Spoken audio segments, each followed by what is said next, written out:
Today it seems that the royal family are being constantly watched by the entire world. No detail of their lives is too tiny to be fascinating. This obsession that we've got with our monarchy is nothing new. But these days we don't get to see inside their bedrooms. It's surprising to learn that it was very different in the past. And the royal bed was a public place. It was like a little stage where the future of the monarchy and the nation was played out. In this programme, I'm going to get into bed with kings and queens from history, examine their fabulous beds, and uncover the secrets of the Royal Bedchamber. And that's because I believe the rise and the fall of the magnificent royal bed reflects the rise and the fall in the power of the monarchy itself.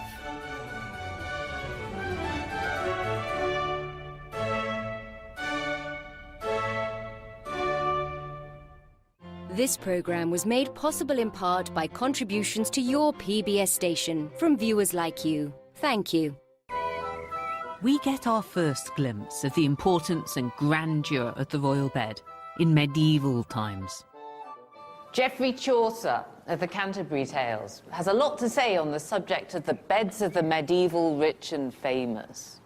In another poem called The Book of the Duchess, he describes 14th century luxury, a feather bed rayed with gold and right well clad in fine black satin from over the seas. Now, surprisingly, Chaucer actually knew what he was talking about here. He had a very technical knowledge of beds. That's because, as well as being a poet, he had a whole string of different jobs in the royal household. And one of these was yeoman valet to the king's chamber. And in this job, his duties including helping to make the king's own bed.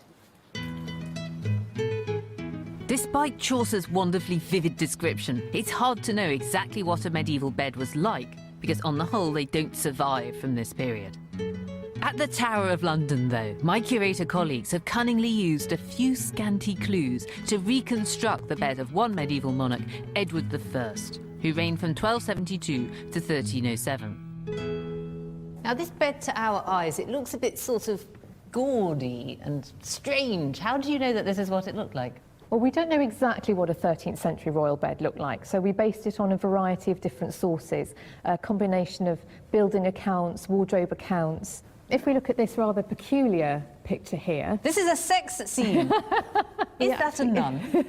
Well, it's the mother of Merlin. Merlin is in the process of being conceived. Who's that, then? Well, that's a demon. I love the way he's gritting his teeth and saying, I must do my duty here. She looks quite happy, doesn't she? But anyway, moving on and casting our eyes onto the bed furniture, Lucy, is the structure of the bed, the boring detail of the structure of the bed. This is what our bed is based on. So we've got the posts in the corner, and we've got this convenient opening here to allow the king to get easily onto the bed, because it's quite high. It's like a little playpen for him with a pencil. Exactly. It would have been very comfortable, I think. Yeah. How did you choose this lovely, rich red colour? This is based on the wardrobe accounts of Margaret of France and on Edward's children. What about that white fur? Is that an accurate detail? The royal family had coverlets and quilts with fur on the underside to keep them nice and warm, and often this were miniver or squirrel fur. And the most expensive form of fur you could have really was vair, which was made from the bellies of northern red squirrels. The white bellies of the squirrels. Yes. That's so sumptuous. Yes. Now, you mentioned the accounts of the Queen and the accounts of the King. Were they not sleeping in the same bed? No, they tended to come together for conjugal relations, but most of the time they had their own household and they had their own bedchambers. And we know about this particularly in this early period from an account from Henry III's reign in 1238 at Woodstock Palace. And Henry survived an assassination attempt on him because he was in bed with the Queen in her apartment, whilst the assassin came to his apartment, and of course he wasn't there. He was saved by sex. Indeed. Good old Henry.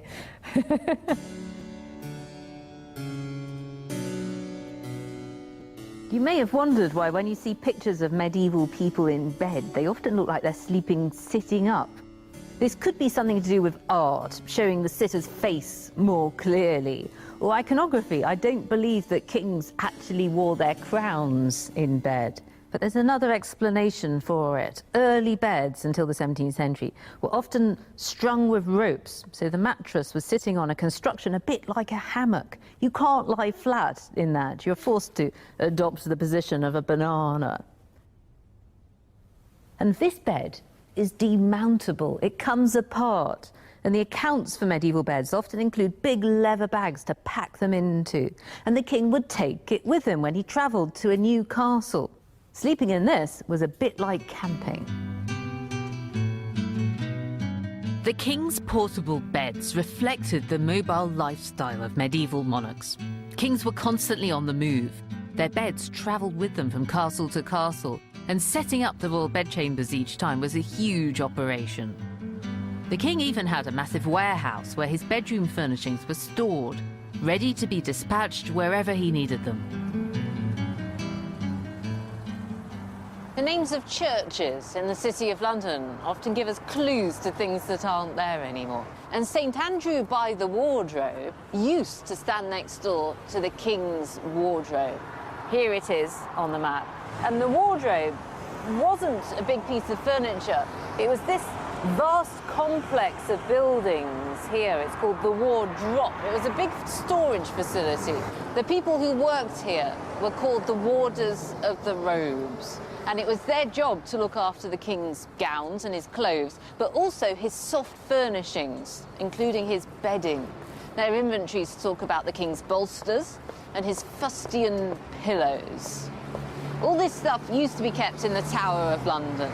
But in 1361, Edward III brought it here to the new facility, and there it stayed until 1666, when it got burnt down in the Great Fire. After the fire, the site was redeveloped, and it turned out that it was big enough to take 30 normal people's houses. The medieval royal bedchamber was hugely important, but then it wasn't just a place for the monarch to sleep.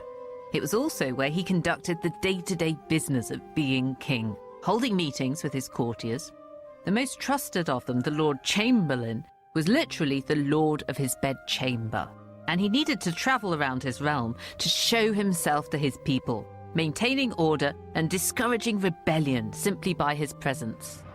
If you look at the last 7 medieval kings, and by that I mean the 7 running up to Henry VIII, no less than 4 of them seized the throne by violence. That means they weren't inheriting it from their fathers as the result of activity in the royal bedroom. At this period, the battlefield is still a better means of gaining power. When Henry Tudor ended the Wars of the Roses with his victory in 1485, he finally brought stability to the monarchy and the country. His Tudor successors would no longer constantly have to pack up their beds and go campaigning to protect their realm against usurpers. By the time we get to the reign of Henry VIII, the royal lifestyle has settled down a bit. He is still travelling from palace to palace, but each one now has a dedicated, specialised bedchamber. Considering that Henry had 60 palaces to choose from, it's a shame that none of his Tudor bedrooms survive. Although we can look elsewhere to get a glimpse of the sort of bed he would have slept in. This is Hever Castle in Kent, in the Tudor period home to the famous Boleyn family. We know that Henry visited Hever, and if he stayed over, Thomas Boleyn, the head of the house, would have had to give up his bed for his monarch. This bed is a typical Tudor affair, solid oak and decorated all over with intricate carvings.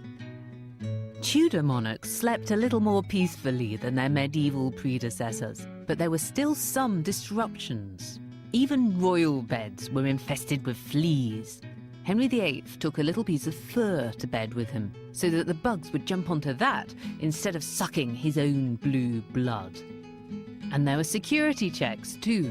Before bedtime, servants would roll across his bed to check that assassins hadn't concealed a dagger in the straw mattress. The future and the stability of the monarchy was beginning to shift, away from the battlefield and into the royal bedroom. It was here that the long-term success of the dynasty would be decided. Now, at first, the Tudors could be said to have quite a tenuous grasp on the crown, couldn't they? Henry VII, he seized it from Richard III. How does he go about building up a stable dynasty? The best way of doing that, of course, was to make a good marriage and then, of course, to have an heir, which is exactly what Henry did. He married soon after his accession and within a very short time he managed to have an heir, Prince Arthur. So marriage and the birth of children, they're central. Matters of the bedroom are central. Really, we can consider the bed as our kind of theatre or stage upon which all the key events are going to play out. When you read accounts of the wedding of Prince Arthur and Catherine, the Spanish princess, it's almost voyeuristic, the detail. We get to see them going to bed together. You can just imagine sort of Catherine looking at Arthur and Arthur looking at Catherine and thinking, we're for it, we've got to do this we've now. got to get busy. And of course, so massive expectation. And of course, although everybody would withdraw, you can imagine all the kind of whisperings outside the door, exactly, to know what was going on. And so, of course, when the couple emerged in the morning, there was great expectation. What had happened that wedding night becomes hugely important because within just less than a year, Arthur dies. Catherine of Aragon is left a widow. She's too important a figure to remain unmarried. She is the daughter of Spain. And so what happens? She marries Henry VIII, brother to Prince Arthur. The marriage is happy for a while. Then, when no male heir emerges, Henry decides that he wants an annulment. His attention has wandered to Anne Boleyn, and the key issue in order to get that annulment becomes events 30 years before, way back in the bedchamber of Arthur and Catherine of Aragon. The controversy is when Henry wants his divorce from Catherine, he needs to prove that Arthur and Catherine did consummate their marriage, and she needs to prove that they didn't.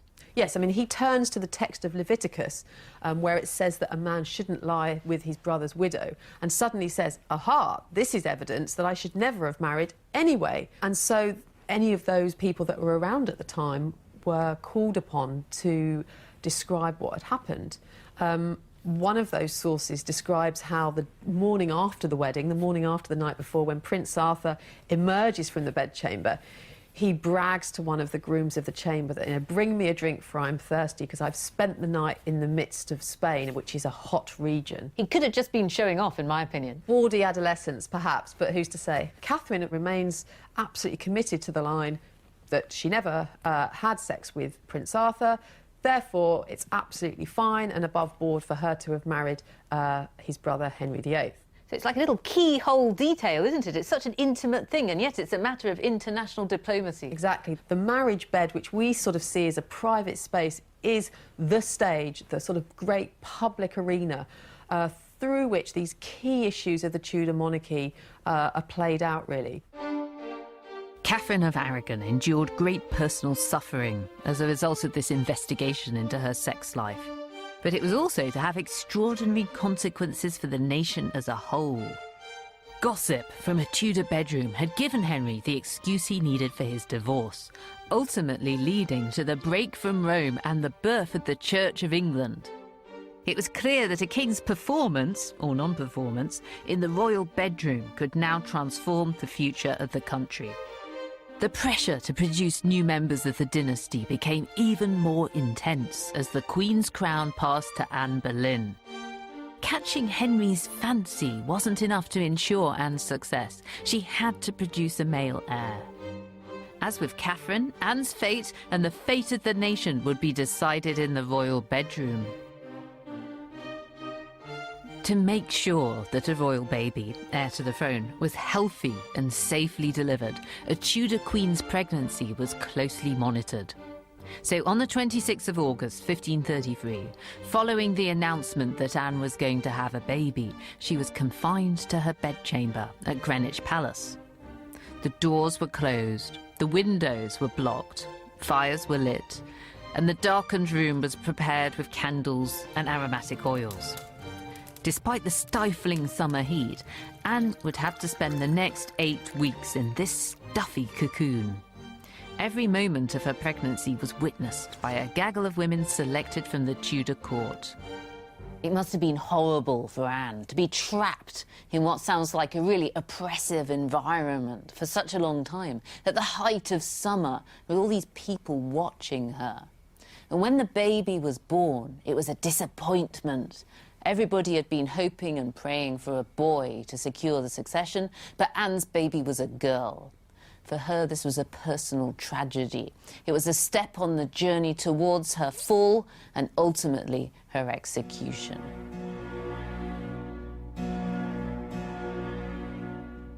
The trauma of this event and the importance that was attached to it showed how the future of the succession would now unfold in the royal bedchamber. And the Tudor dynasty's anxiety about its future would all be centred in the royal bed. As the number of Henry's wives mounted up, people's scrutiny of what was going on between the royal sheets got more and more intense and intimate and quite extraordinary in its detail. When Henry VIII wants to get rid of his fourth wife, Anne of Cleves, his line is that Anne was just too unattractive. He couldn't bring himself to consummate the marriage.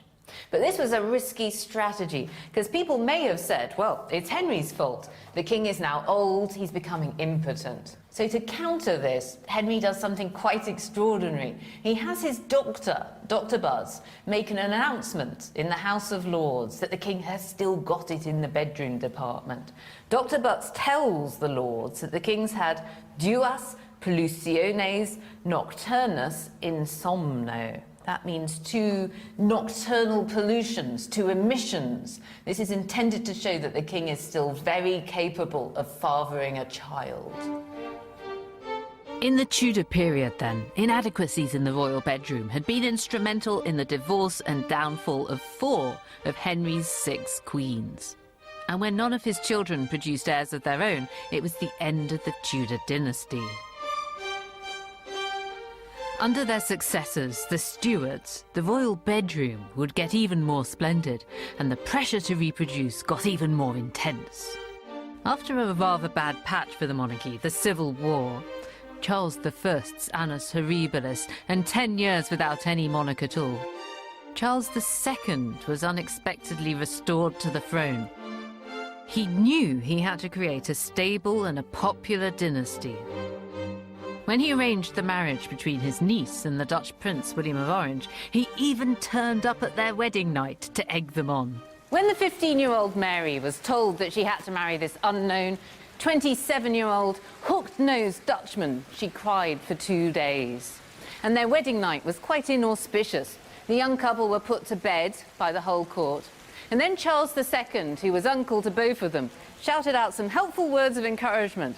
"Now, nephew," he said, "to your work for St. George and England." As with the Tudors, royal wedding nights were witnessed. And when a royal baby was born, it was equally important that courtiers were present to swear that the heir was healthy and likely to live. And the Stuarts would discover that you could never be too careful about getting this done properly. In 1688, dangerous speculation about failings in the royal bedroom would bring about the downfall of the king himself, James II. This bed belonged to James II's second wife, Mary of Modena, the Italian princess. But when I say that, I have to qualify it a bit, because the bed's actually a bit of a mishmash.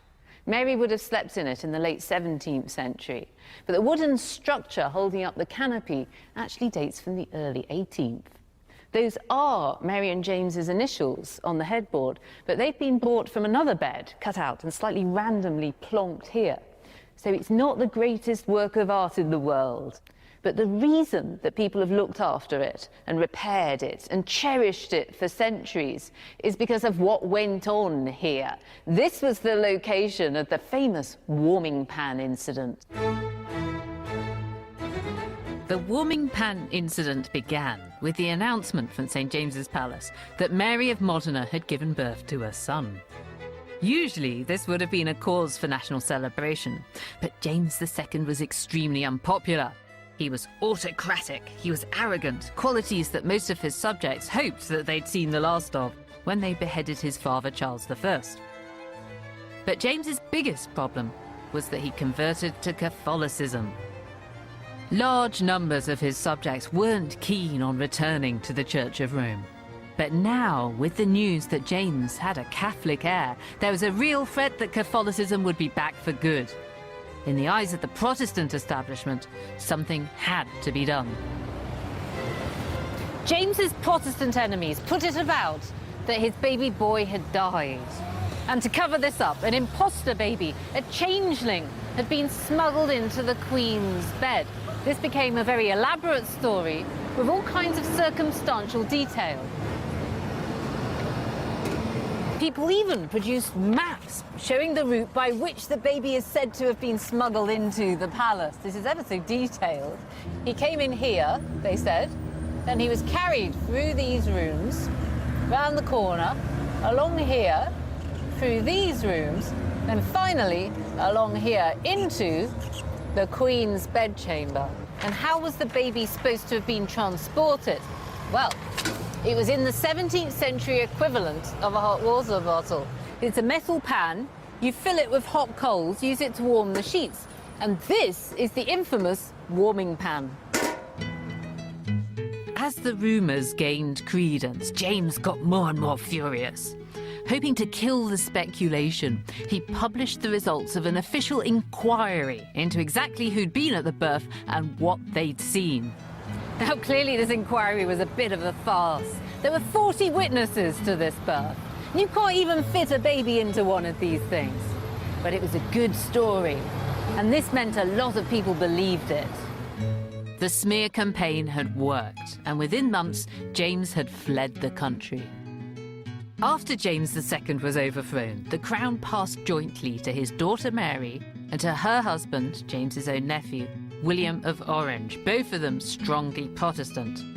These two, William and Mary, had been very keen on the warming pan story and had done their best to spread it about to damage James. William and Mary came out on top, but their succession had come at a price. Before being crowned, they'd had to agree that they'd be answerable to their people and to Parliament. As their position changed, so too did the role of the royal bedroom.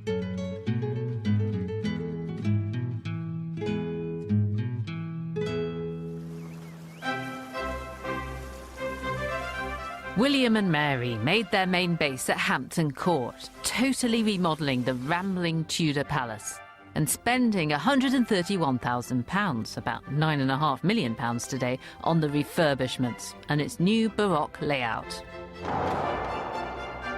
And the new royal bedrooms give a fascinating insight into the changing relationship between the monarchy and its subjects. A dynasty's success was now just as dependent on winning over the political classes as it was on producing heirs. So there was less of a focus on the bedroom in terms of marriage and childbirth. Its importance now lay as a place where elaborate ceremonies were played out, where aspirational courtiers would try to gain access to the king to exert their influence. In the 17th century, this was almost literally a corridor of power. What you needed to make it as a courtier was face time with the king.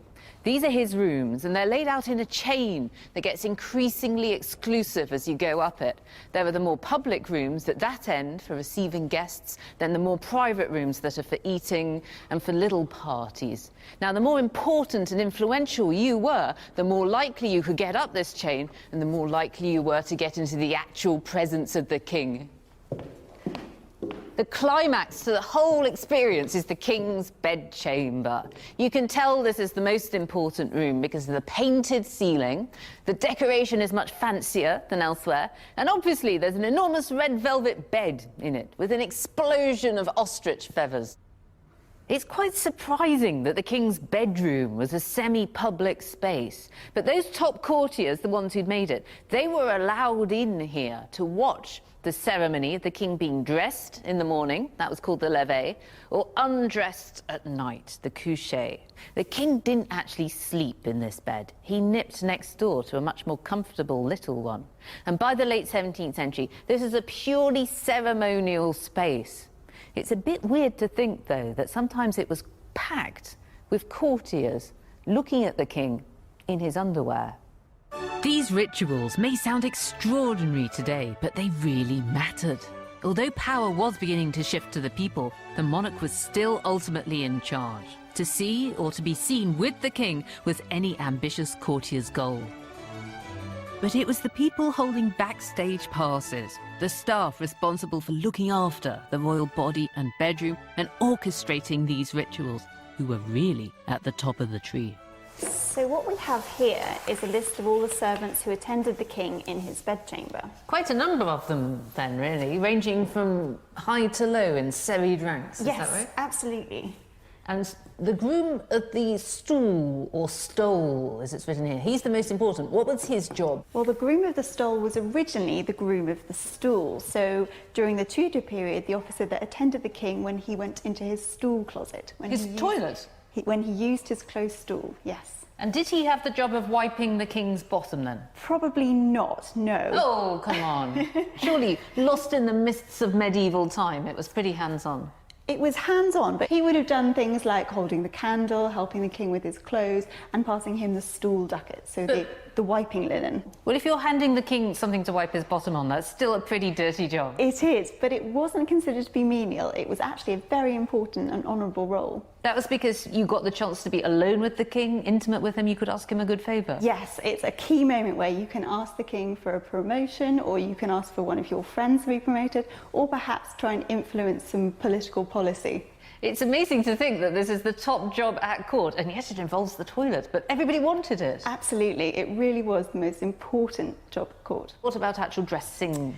Well, the grooms of the bedchamber are responsible for keeping the king's underwear, so his day shirt and his drawers. So they bring those into the royal bedchamber. He's not important enough to put the shirt on the king himself, so they would warm the shirt by the fire and then pass it to the groom of the stole, who would then put it on the king. I like that. So the more important you are, the more intimate the things are that you're allowed to do. Absolutely. The monarch had a huge retinue of staff, each with his or her own title and very specific function. Many of these offices still survive in the royal household to this day. Those who were responsible for the bedchamber, the most important room of the palace, were at the top of the hierarchy.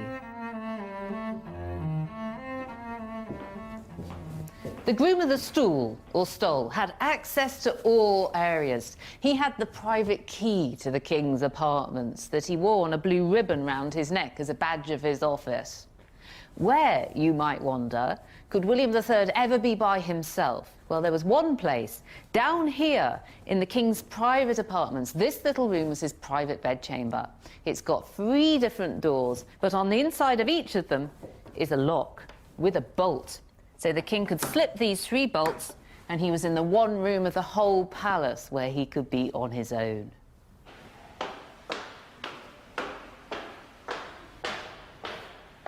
This is what you might call the service entrance to the king's bedchamber. It's a secret, hidden set of stairs called the back stairs. Here you might meet the necessary woman coming down with the chamber pot when it was full, or other servants going up with food and drink and clean sheets. This was very heavily guarded to keep out any riffraff, but sometimes you might meet some very important people here. If the king wanted any visitors to come and see him in secret, with discretion, then they came up through the back stairs. Access to these back stairs was closely monitored by the page of the back stairs, or some people used his less formal job title, the Pimp Master General. In the 17th and 18th centuries, male monarchs were notorious for their mistresses. Charles II's infamous actress turned mistress turned Duchess Nell Gwyn, and Barbara Villiers, the uncrowned queen, who secured titles and wealth not just for herself, but her 5 illegitimate children with the king. And George II had his famed official mistress, Henrietta Howard.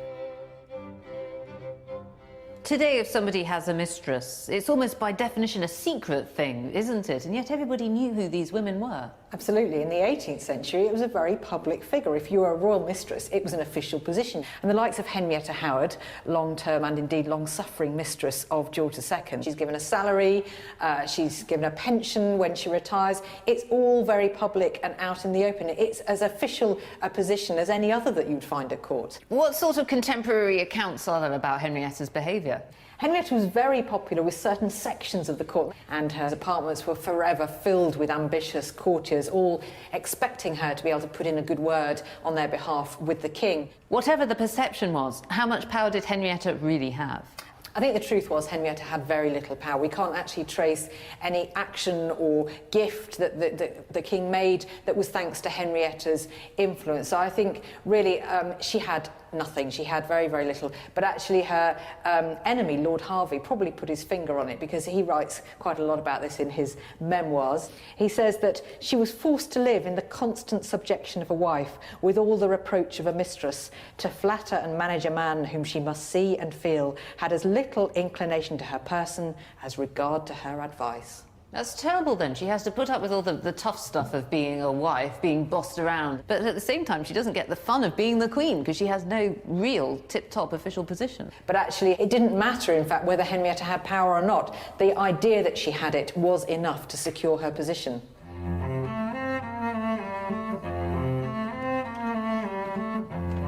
By the 18th century, the royal bedroom was the epicenter of power at court.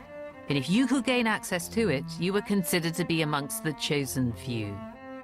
Its prominence was illustrated by the extraordinary beds that were made for it. When the last Stuart monarch, Queen Anne, realised that she was approaching the end of her life, she commissioned what people have called one of the most magnificent beds ever created. This is Queen Anne's bed, and we believe that she commissioned this for a very special reason.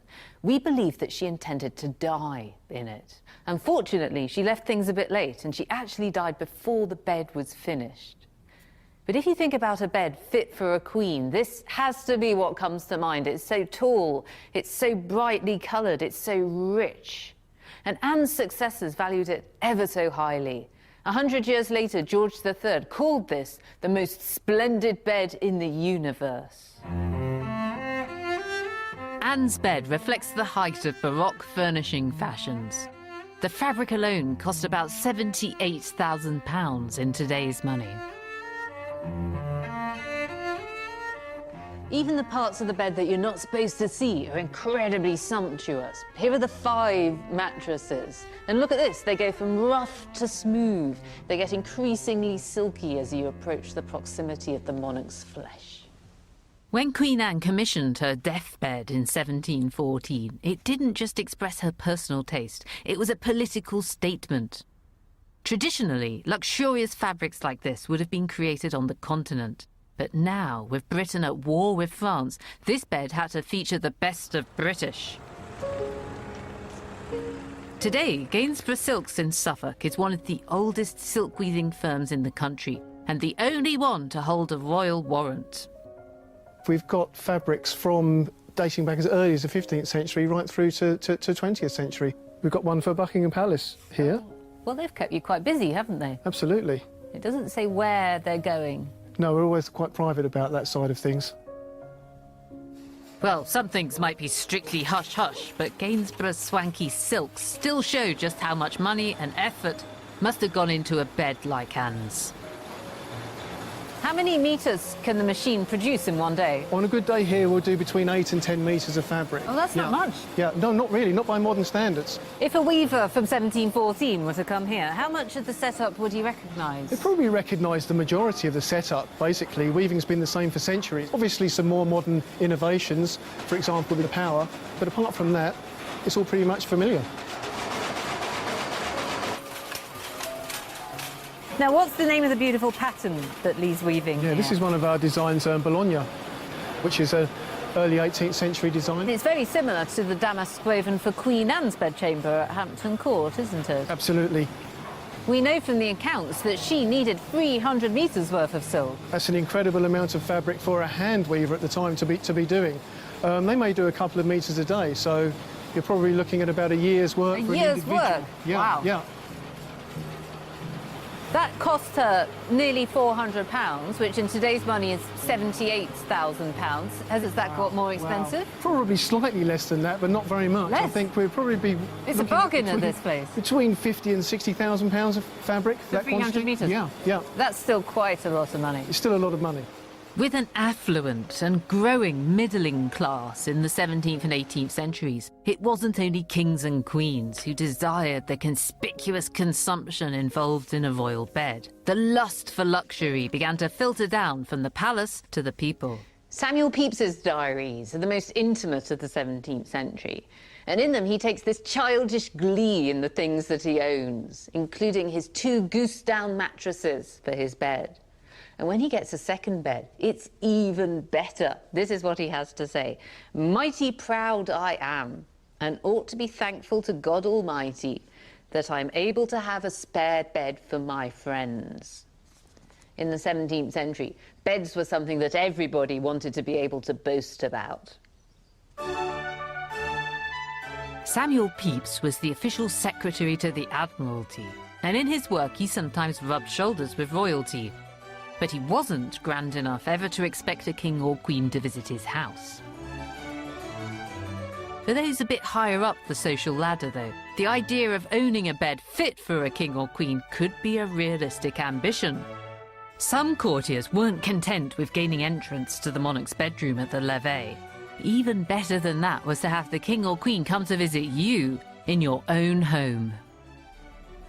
This was the age of the phenomenon of the state bed in commoners' houses. Noblemen and aristocrats would buy one of these fabulous pieces of furniture and often build a special bedroom to put it in, all in the hope of a visit from the king. But this was risky. You could end up bankrupt and disappointed because there was no guarantee that the monarch would actually show up. That's what happened to the owner of Dereham Park near Bath. They spent a lot of money on this fabulous bed for Queen Anne, but she never arrived to sleep in it. And the same thing happened here at Kedleston Hall, which is by Derby. They built here an absolutely fabulous state bed. Look at that one, but George III never showed up to sleep in it. And the same again happened at Audley End House in Essex. For the 3rd time now, we have one more bed in which the king never slept. Most frustrating of all is what happened to the owner of Wilton House. He actually had a royal visit booked, but he didn't have a state bed. So he borrowed one from a friend. It was a huge palaver getting it into the house. But when George III actually arrived, he wouldn't sleep in it. He'd brought his own bed with him. Since the royal family thought that they owned the best beds in the universe, perhaps it's not surprising that they'd shun second best. But although many people were disappointed that their state beds went unslept in, for others the cachet of simply owning a state bed fit for a king or queen was enough. This is Osterley Park, the 18th century home of the Child family. The Childs weren't old-school aristocracy who'd worked their way up through the royal court, but they got their money through banking. They were part of a growing new elite who were reaping the benefits of Britain's Industrial Revolution and its expanding empire. And although they had little chance of getting a royal visit, the bed they created is probably the most spectacular we've seen. In my opinion, this is one of the most flamboyant and playful beds ever designed. It makes me think of actors and actresses and the theatre. It's the work of Robert Adam, who created the very distinctive look of the late Georgian age. And it's a whopper. The dome is so heavy that it's not only a 4-poster bed, it's an 8-poster to take the weight. At the same time as he was working on this commission, Adam was also designing a new box at the Italian Theatre in the Haymarket for George III. And some people think that the two commissions got intertwined. And I do think that those velvet swags look like just the sort of thing that you'd find round a box at the theatre. When the bill arrived for his bed, Robert ripped it up so that his wife couldn't see how much money he'd spent on it. But people guessed that it probably cost £2,000, which is £210,000 today, an awful lot of money to spend on a piece of furniture. But to Robert Child, this was money well spent. The king might not actually come to sleep in it, but Robert was the first generation of his family to have been born a gentleman. He wanted to have all the trappings of high society, and he was very proud of his bed. He and his wife would bring guests through here on a candlelight tour to admire it. And it was even accessible to members of the public. They too could see it if they paid the housekeeper. The connoisseur Horace Walpole found that it was a bit too theatrical, a little bit nouveau riche. He said it looked like a lady's hat decorated with flowers around the top. And he asked, what would the serious Roman architect Vitruvius make of this form of classicism? The dome looks like it's been decorated by a milliner. The bed may have got mixed reviews, but Robert Child had certainly succeeded in creating a talking point. This bed intrigues me even more because nobody really expected it to be used. Even though it was brand spanking new, it was a relic from a lost way of life. By the end of the 18th century, even the royal family themselves had stopped commissioning state beds. The very last one was ordered by George III's wife, Queen Charlotte. This has got to be the most delicate and beautiful of all the royal beds, wouldn't you say? I think it really is exactly that, and there's a reason for that, perhaps because it's one of the last gasps of the great state bed, so they put all their ideas and energies and thoughts into it. And the theme is English country garden, but there's nothing informal about it, is there? Absolutely not. It's a very neoclassical design. It probably involved a royal architect, perhaps even William Chambers, the leading king's architect himself. The textiles are very much to do with the Queen's own interest and her passionate interest in gardening and botany. What's that one there? That looks like some kind of tulip. And I think, is that a rose? Or is it a big peony? What's that one? We could be looking at this all day, Lucy. There are 4,200 flowers on it. 4,200, and they're all different? Everyone different, every little posy carefully drawn and arranged. And each one would have probably taken about a day or more to stitch. But it's a bit funny and ironic because Queen Charlotte never actually slept in it, did she? No, by this time the state bed is a largely pointless object, and they are made to occupy the space where there must be a bed in a great state apartment, but there is no longer the levee in the morning when people attend the monarch and watch them getting dressed. They don't sleep in these beds at all. The levee has sort of become an afternoon tea party. The levee itself is an all-male affair now, and it's carried on in the late morning or the early afternoon by the king, largely at one palace in particular, St James's Palace. And it's a social gathering where business is conducted between gentlemen, the aristocracy and the king. So nobody gets to take their clothes off anymore? Nobody takes their clothes off, there's no bed present, it's just a word, and it carries on right through to the 20th century. Why do you think, then, that this great phenomenon of the state bed falls into decline? By this time, the king and queen, they're no longer actually ruling from their own palaces and ruling particularly from the bedchamber. And so you don't have to have all the great and the good assembled around you all the time. So a bed like this, it's become a dinosaur, hasn't it? It is exactly that. Politics has moved from the bedchamber to the Houses of Parliament, so these beds are no longer required. Families like the Childs of Worsley no longer needed royal patronage to maintain their wealth and status. If anything, they were often richer than the king was. They weren't queuing up for jobs anymore in the royal household or competing for access to the royal bedchamber. And some people began to ask what was the point of this whole paraphernalia of palaces and state beds. In 1831, the political reformer John Wade put together what he calls an extraordinary list of the incomes, privileges and power of the aristocracy. And he doesn't mean that in a good way. He asks all sorts of difficult questions like, what is a levee? He says it's just a procession of fools. They bow, and the king bows, and sometimes the king even smiles. And what's the point of the ancient offices of the royal household, the groom of the stool, or the lords of the bedchamber? Well, at best, they give a nice little income to some ruined aristocrat or some low parasite.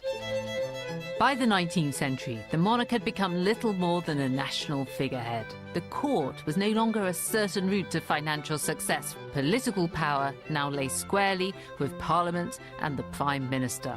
But there would be one final remarkable episode before the royal bedroom lost its power and significance for good. In 1839, just 2 years into Queen Victoria's reign.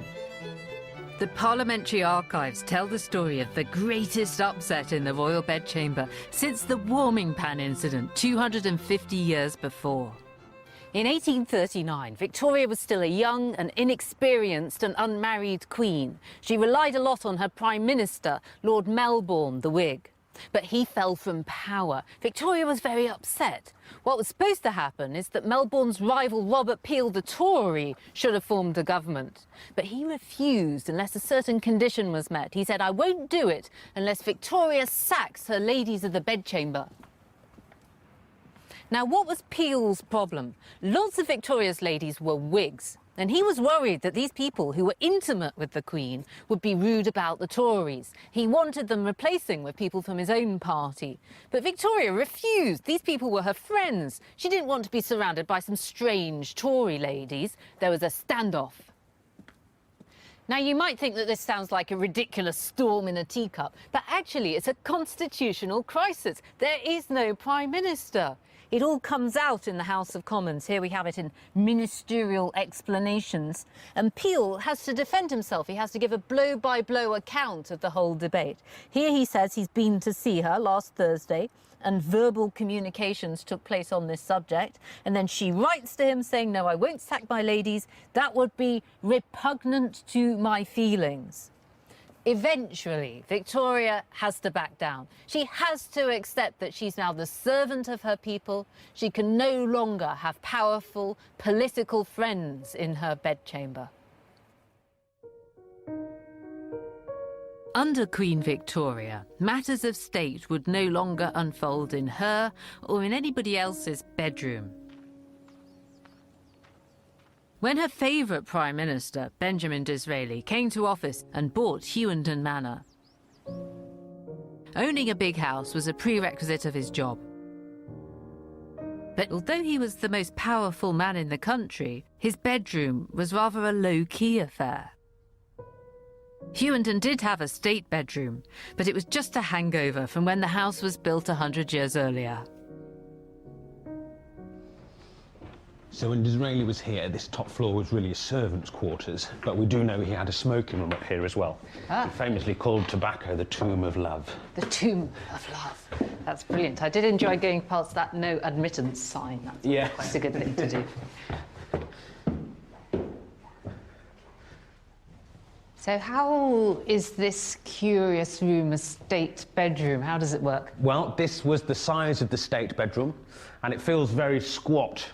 And that's because this floor didn't exist. It's been inserted into? Absolutely. This was a two-storey quarter of the house. Yeah. So this is the original ceiling and plasterwork to the room below here. So it was a vast room. It's pretty grand. Absolutely. It's one of the impressive ceilings of the house, actually. So was there ever a royal state visit to Hughenden? Disraeli, when he lived here, did have a royal visit, and that was Prince Albert, who got caught in snow passing through Wickham and diverted to Hughenden and was snowed in here for 3 days. That's really ironic that we're in this very grand 18th century shell that was constructed for a state visit. It never got used, but eventually Prince Albert did come, but it was a private, low-key, domestic, cosy little visit. Absolutely, yes. And they famously played whist together and had what, by all accounts, was a really enjoyable 3 days. So Disraeli's state visit happened purely by accident. He didn't crave the ceremonial charade that went on between monarchs and their subjects in the century before.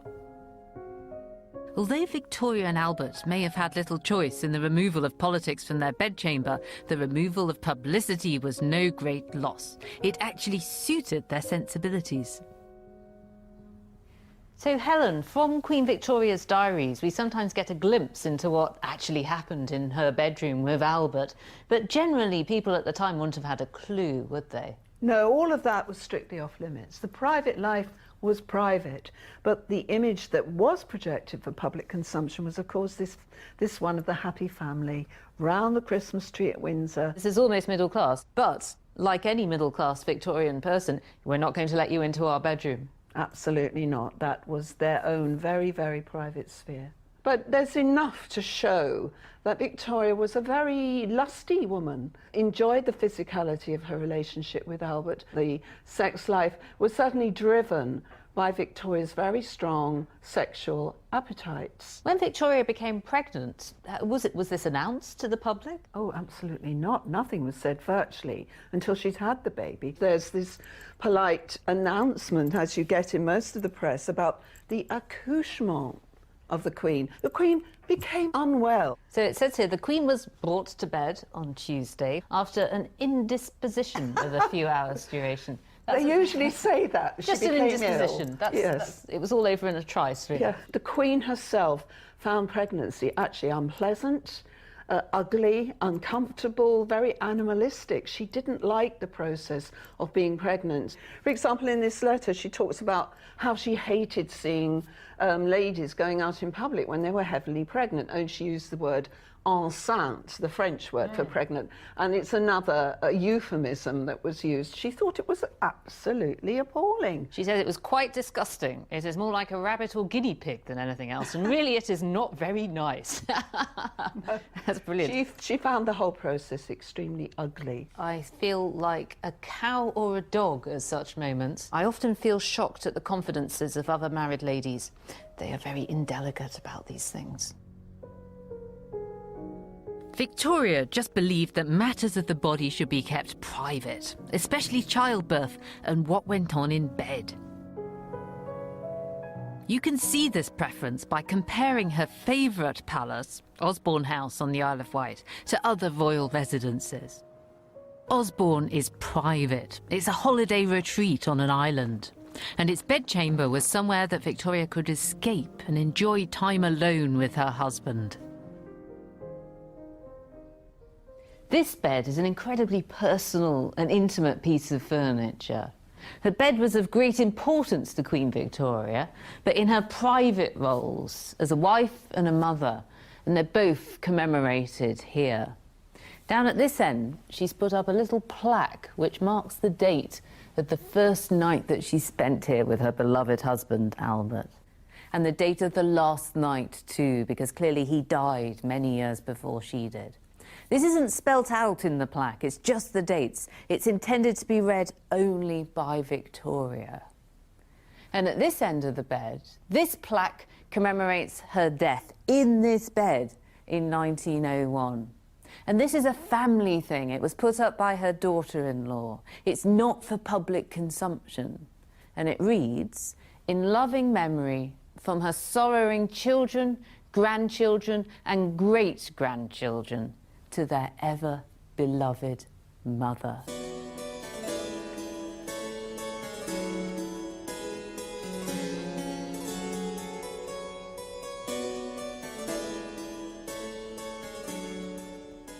In Queen Victoria's bedroom, you do feel like an intruder, like you're not really allowed to be there. And for many years, the public weren't. When Osborne House was opened up shortly after Victoria's death, the bedroom suite was kept private until 1955, and visitors were kept out by these iron gates. When the royal bedroom door swung closed in Victoria's reign, it stayed closed. Today, the royal family don't release details of what may or may not go on in the royal bedroom. Any knowledge that does get out is stolen.